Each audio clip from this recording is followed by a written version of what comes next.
자, 오늘 삼성전자가 1% 내외 상승을 하고 있는데요. HBM4 12단의 최초 출하라든가 아니면 파운드리 이슈가 좀 있습니다. 테슬라에서 이걸 쓰겠다고 얘기를 하고 있고 다른 곳에서도 계속 이야기가 나오고 있습니다. 구글까지 지금 이야기가 나오고 있는데 여러 가지 모멘텀이 동시에 작용하고 있는 것 같습니다. 연구원님이 보시기에는 삼성전자 지금 가격이나 이런 것들이 어쨌든 상방이 좀 있을지 아니면 하방으로 내려갈지 좀 궁금한데 어떻게 보십니까?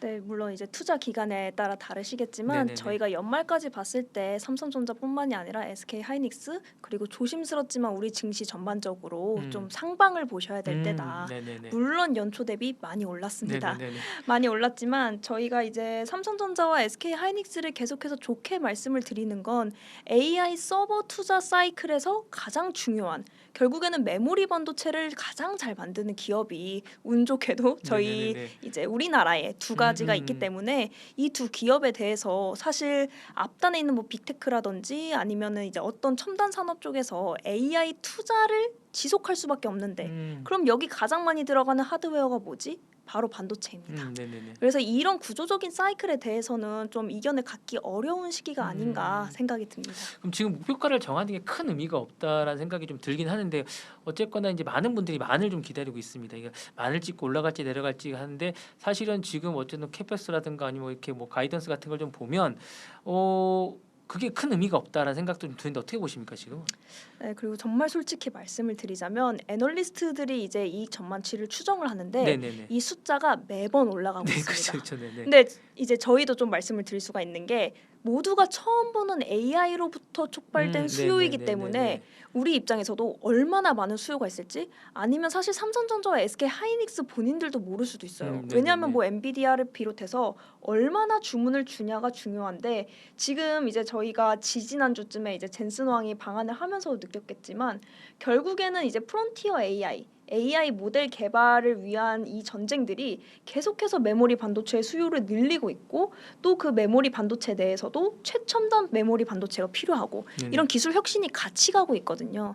그렇기 때문에 아직은 우리가 지금 언제 지수가 좀 막 하향으로 갈까 이런 것보다는 어디까지 올라갈 수 있을까? 네네네. 좀 불안하지만 네. 기분 좋은 불안함 이렇게 네네. 보시면 될 것 같습니다. 그렇군요. 네. 지금 뭐 엄마가 좋아 아빠가 좋아라고 얘기하는데 많은 분들이 이제 삼성전자를 투여 뭐 자기 어쨌든 투자를 해야 되냐 아니면 하이닉스를 사야 되냐고 많이 물어보시는데 연구원님이 보실 때는 어느 쪽이 좀 더 합리적인 투자 같으세요? 이렇게 보실 때? 일단 생각보다 두 기업의 사업 모델이 비슷한데 조금 네네, 다릅니다. 맞습니다. 네. 그래서 단기적인 사실 이벤트가 하나가 있는 게 SK 하이닉스가 이미 다들 아시겠지만 미국에 이제 네, ADR을 8월에 상장을 네, 맞습니다.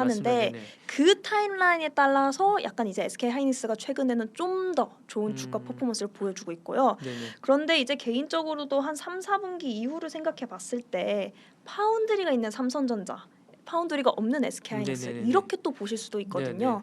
그렇기 때문에 지금 또 이제 지난주부터 들려오는 게 삼성 파운드리가 이제 뭐 테슬라도 있고 뭐 다른 빅테크의 이제 네네. 칩들을 구글과도 뭐 수주를 계획을 할 네. 거라고 얘기를 하더라고요. 네, 네네. 그리고 지금 적자인 상태인데 이게 네네. 정말 흑전에 성공한다 이런 게 임박했다 네네. 하면 또 한 번 시장은 삼성전자의 편을 들어줄 가능성이 네네네. 높습니다. 네. 그래서 이 두 가지의 일정을 좀 생각을 하시고 조금 시기에 맞게 대응하시는 방법도 있을 것 같아요. 그러니까 자신의 이제 주식 계좌 중에 적자가 나던 계좌가 이제 흑자로 전환할 수 있다. 약간 이렇게 보시면 될 것 같군요. 그러면 전체적으로 한 2배 정도 상승할 수 있는 약간 여력이 좀 있군요. 적자가 나던 걸 메꿔주는 부분이 없어지고 그게 흑자로 전환하니까 그만큼 더 상승이 될 수 있다라는 여력을 좀 얘기해 주셨는데 자 여러 가지가 좀 있는 것 같습니다.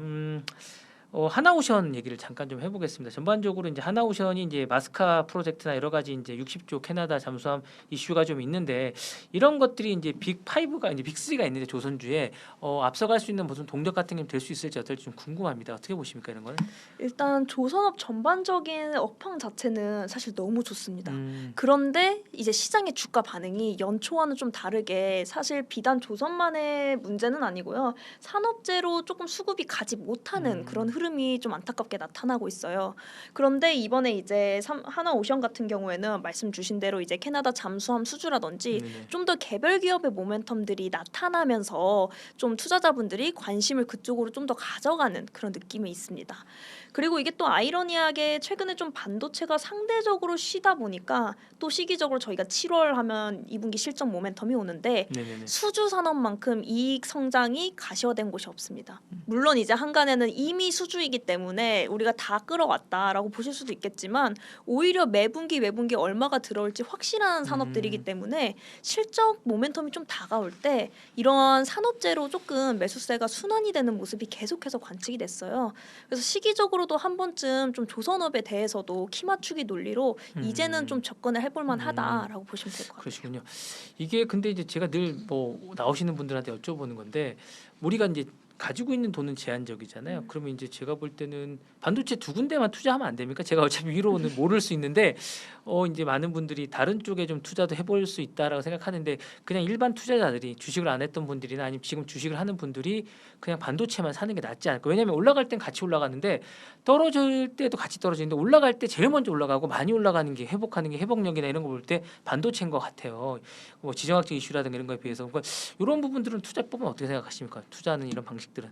또 이제 신규 투자자분들은 사실 대형주 위주로 네네네네네네네. 하시는 게 맞으시고요. 저도 이제 가장 선호를 드리는 건 AI 밸류 체인. 이제 네네네네. AI 밸류 체인이라고 네. 하면 또 우리 증시가 특이한 게 반도체만 있는 게 아닙니다. 네네. 사실 이제 제조업 인프라로는 뭐 미국보다도 더 좋은 상황이니까 단순히 이제 반도체뿐만이 아니라 뭐 기판, MLCC 이런 네네네네네. IT 하드웨어가 될 수도 있고요. 사실 전력 인프라에 대해서 요즘 주가가 너무 많이 빠져 있는 네, 빠졌습니다. 상황인데 많이 빠졌습니다. 저는 지금부터 이제 모아가실 타이밍이다. 적기라고 보시는군요. 네, 왜냐하면은 사실 반도체가 가장 많이 오르고 이런 가장 빨리 오르고 그런 업종은 맞지만 이것만 가져가기엔 전체적인 포트폴리오가 너무 불안정해집니다. 아, 그런가요? 네. 네, 왜냐하면 사실 조정도 가장 세게 받잖아요. 네네네. 어떻게 보면은 네네네네, 네, 맞습니다. 어떻게 네. 보면은 이제 우리 지수가 5~6%씩 빠지는 이유도 결국에는 지수 내에서 이제 50% 이상이 삼성전자와 SK 하이닉스, 네네네. SK 스퀘어까지 하면 55%가 넘어가기 때문에 이런 좀 부담스러움을 좀 덜기 위해서는 그래도 베타가 낮은 종목들, 네네. 네, 베타라고 하지만 시장 민감도가 낮은 종목들 같이 가져가셔야지 투자를 또 장기적으로 하실 수 네네네네. 있다.